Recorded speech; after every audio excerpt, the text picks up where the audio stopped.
Est-ce que le bébé que tu portes est vraiment le mien? Toi? De quoi tu parles?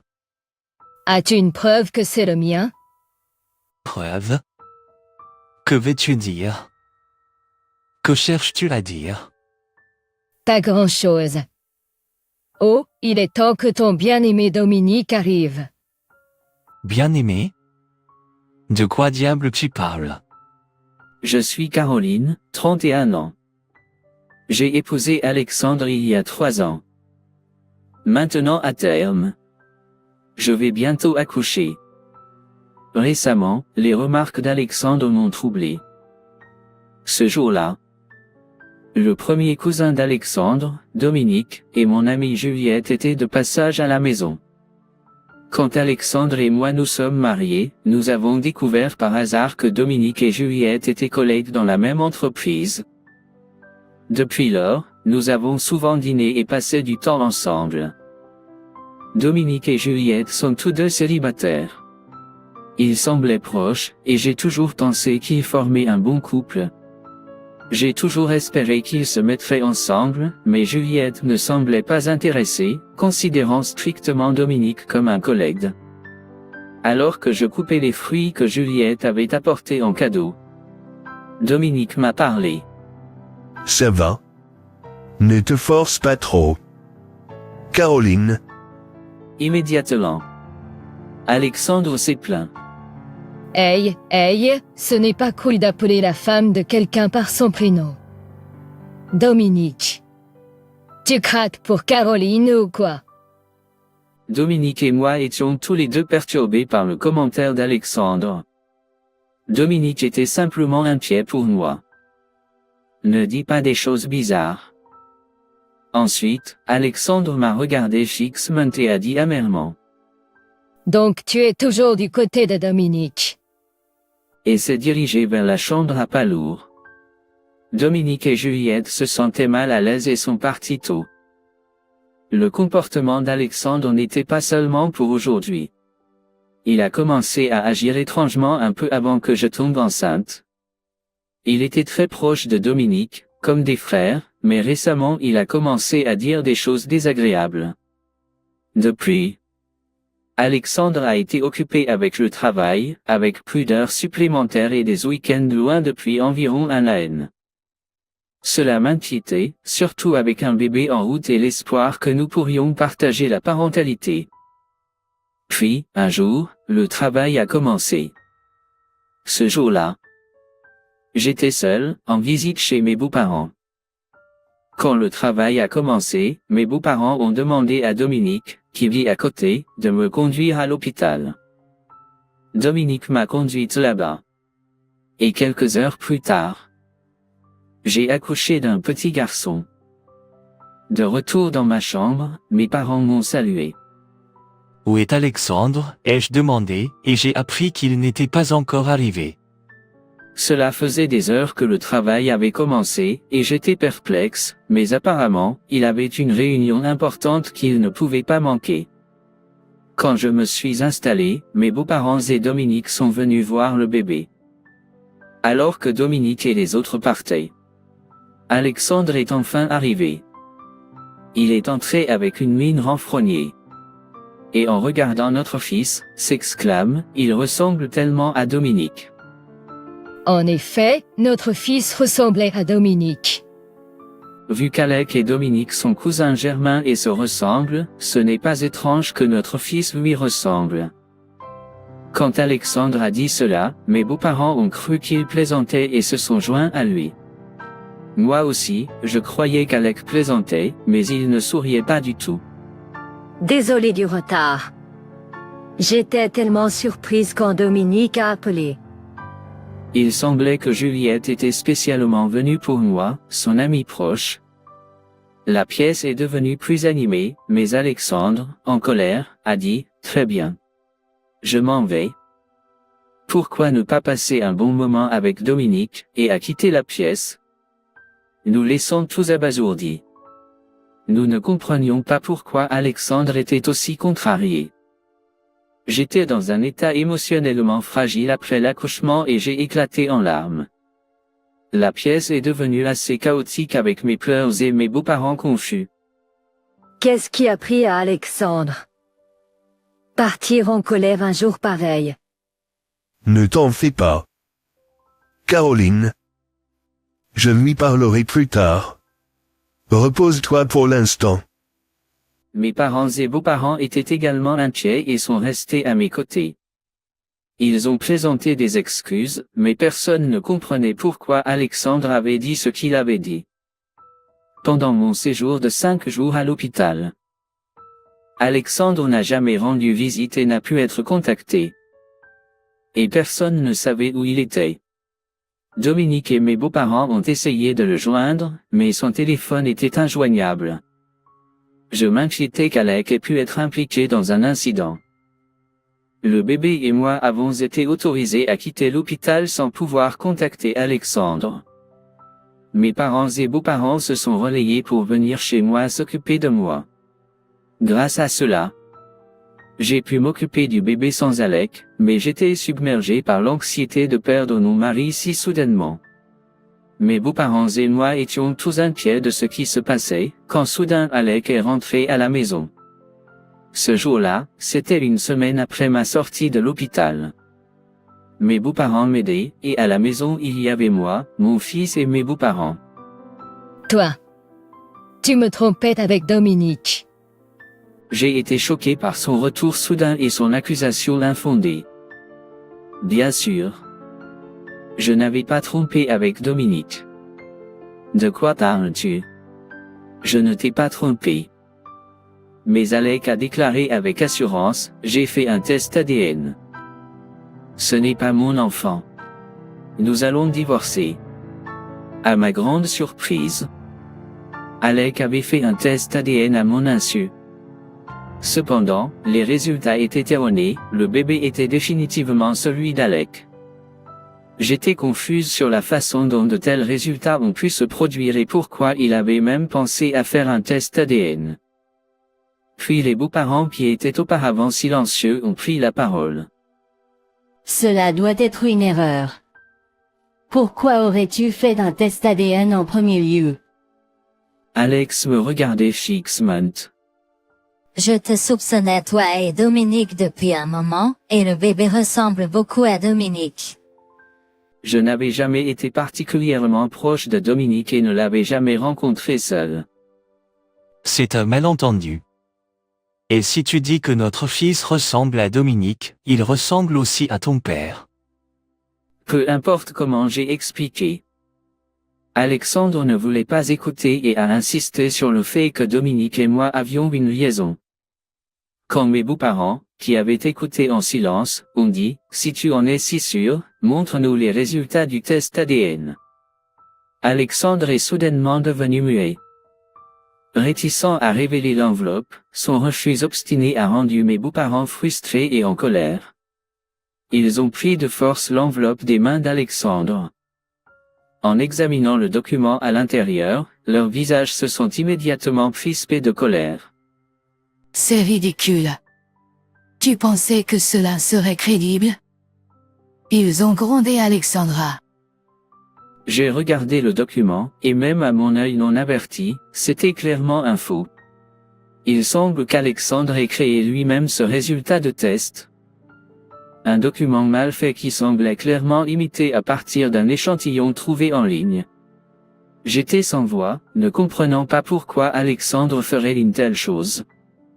Pendant ce temps, mes beaux-parents ont pressé Alexandre. Qu'est-ce que tu planifiais en essayant de faire passer Carrie pour une tricheuse? Je n'ai pas élevé un fils pour qu'il s'enfuit de la maison juste après que sa femme ait accouché. Alexandre, sermonné par son père, avait l'air abattu et marmonné mécontent.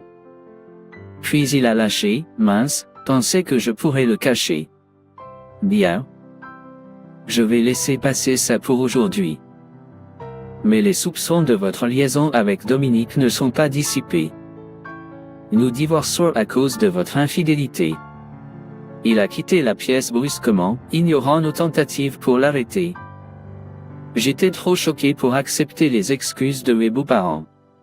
Après leur départ, mes parents ont pris soin de mon fils, me donnant un peu de temps pour réfléchir seul. Après que mon fils se soit endormi, je suis resté dans le salon à réfléchir. Pourquoi Alexandre était-il convaincu d'une liaison entre moi et Dominique? Pourquoi est-il allé jusqu'à falsifier un test ADN pour demander le divorce? Ses actions semblaient indiquer qu'il était pressé de divorcer. J'ai formé une hypothèse. Alexandre pourrait être celui qui trompe. En repensant à tout cela, Alex a commencé à agir étrangement il y a environ un an. Son hostilité envers Dominique a commencé à cette époque aussi. Est-ce qu'Alex essayait de me blâmer pour avoir triché pour obtenir un avantage dans le divorce? Tout concordait avec cette théorie. Si Alex trompait, ça faisait environ un an. Pensant qu'il pourrait y avoir des preuves à la maison. J'ai commencé à chercher et trouver un reçu froissé dans le placard d'Alex. Et trouver un reçu froissé dans le placard d'Alex. C'était d'un restaurant à environ 1 heure d'ici. Clairement pour les repas de 2 personnes. Cependant, cela seul ne suffisait pas à prouver l'infidélité. Après avoir fouillé toute la maison et n'avoir rien trouvé d'autre de suspect, je me suis rappelé quelque chose. Quand nous nous sommes mariés, Alex et moi avons installé une appli pour partager nos positions. Pensant qu'il avait probablement arrêté de partager sa position, j'ai quand même vérifié l'appli et j'ai été surpris de voir la position d'Alex parfaitement affichée. Il a dû oublier l'appli. La carte le montrait dans la même zone que le restaurant sur le reçu, apparemment dans un appartement. Mais ce n'était pas une preuve définitive d'infidélité. Il pourrait juste rester chez un ami ou un collègue. Alors, j'ai décidé d'observer la situation pendant 1 semaine. Il semblait qu'Alexandre faisait la navette entre son entreprise et cet appartement. Connaissant sa routine, j'ai décidé de visiter l'appartement le mercredi suivant, laisser mon fils avec mes parents. J'ai rassemblé la force d'y aller, malgré que je me sentais encore faible après l'accouchement. Il était 19 heures, l'heure à laquelle Alexandre rentrait généralement à la maison. J'ai attendu dans un café à proximité. Après 20 minutes, Alec est retourné à l'appartement comme je m'y attendais. Mais à ma grande surprise, il était accompagné. Jasmine, marchant bras dessus bras dessous avec lui. Impossible. Jasmine. Pourquoi? J'ai crié fort, malgré le fait d'être seul. Attirant des regards étonnés du personnel et des clients du café, mais je m'en fichais. J'ai réussi à les filmer sur mon téléphone. Je suis rentré chez moi, serrant fort le téléphone. Ma mère avait couché mon fils et je me suis assis seul dans le salon, réfléchissant à comment les confronter. Puis, la sonnette a retenti. Ouvrant la porte, j'ai vu Dominique et mes beaux-parents.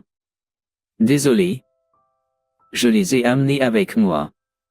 Si je venais seul, Alexandre pourrait m'accuser de quelque chose. Dominique a expliqué. Mes beaux-parents semblaient surpris et se sont excusés. Caroline, nous sommes désolés pour le comportement de notre fils. Je ne leur avais pas parlé de l'aventure d'Alexandre. Ils savaient seulement pour le faux test de paternité. Alors que j'avais l'air perplexe, Dominique a commencé à parler. S'il vous plaît, ne soyez pas choqués. Il semble qu'Alexandre et Juliette aient une liaison. La révélation de Dominique m'a surpris mais j'ai rapidement partagé. Dominique, tu savais. Et Nano? Papa aussi? Qu'est-ce qui se passe avec tout le monde, tout réuni ici? Alors qu'Alec marmonnait paniqué, mon beau-père fut le premier à le réprimander sévèrement. Alec était visiblement choqué. Je n'ai pas triché. Alec feignait l'ignorance. C'est alors que je lui ai montré une vidéo de lui entrant dans un appartement avec Juliette, bras dessus bras dessous. Prévisible? Alec a commencé à inventer des excuses. Je cherchais juste des conseils chez Juliette. Je l'ai ensuite confronté avec l'historique de localisation d'une application. J'ai découvert que cet appartement est la maison de Juliette, n'est-ce pas? Il s'est avéré que Juliette avait déménagé sans nous le dire, et elle et Alec avaient vécu là-bas ensemble la moitié du temps. Dominique a présenté une photo de Juliette et Alec marchant bras dessus bras dessous comme preuve. Et nous avons confronté Alec au fait que leurs informations sur les réseaux sociaux correspondaient. Alec, privé d'excuses, a avoué la liaison, presque en larmes. Exactement ce que je pensais. La liaison d'Alec et Juliette avait commencé il y a un an. Apparemment, Juliette avait des sentiments pour Alec depuis longtemps et avait initié la liaison. Et quand j'en ai appris davantage, il s'est avéré que Juliette était enceinte. Elle mettait la pression sur Alec pour qu'il prenne ses responsabilités et l'épouse à nouveau, d'où sa précipitation à divorcer de moi. Mais si notre divorce était dû à son infidélité, il devrait payer une pension alimentaire. Alec, cherchant à économiser de l'argent, a inventé mon aventure pour éviter de payer lors du divorce. Il avait même prévu de faire passer Dominique pour l'homme avec qui j'ai trompé. De manière pratique, notre fils ressemblait à Dominique. J'ai donc pensé que si je falsifiais le rapport ADN, tout le monde le croirait. Alec a dit pitoyablement, continuant ses excuses tout en pleurant. Son plan désordonné et arbitraire m'a dégoûté, ainsi que mes beaux-parents. J'ai réalisé que poursuivre la conversation était inutile. J'ai poussé les papiers du divorce vers Alexandre et les fait signer. Après cela, notre divorce a été finalisé. Alexandre a fini par me verser une pension alimentaire et une pension pour enfants. Bien sûr. J'ai aussi réclamé une pension alimentaire à Juliette. Elle a démissionné de son emploi à cause de sa grossesse, mais c'était probablement sa liaison scandaleuse qui l'a réellement embarrassée. Juliette et Alexandre ont fini par rompre. J'ai appris par des amis que Juliette avait perdu tout intérêt pour Alexandre, délaissé par moi, car leur relation était basée sur le frisson de l'aventure. J'ai été choqué et trahi par Juliette, que je pensais être une amie proche, mais grâce au soutien d'autres amis. J'ai réussi à me remettre. Maintenant, avec l'aide de mes parents et de Dominique, je fais de mon mieux en tant que mère célibataire pour élever mon fils. En tant que mère célibataire, je suis déterminée à vivre une vie dont mon fils pourra être fier.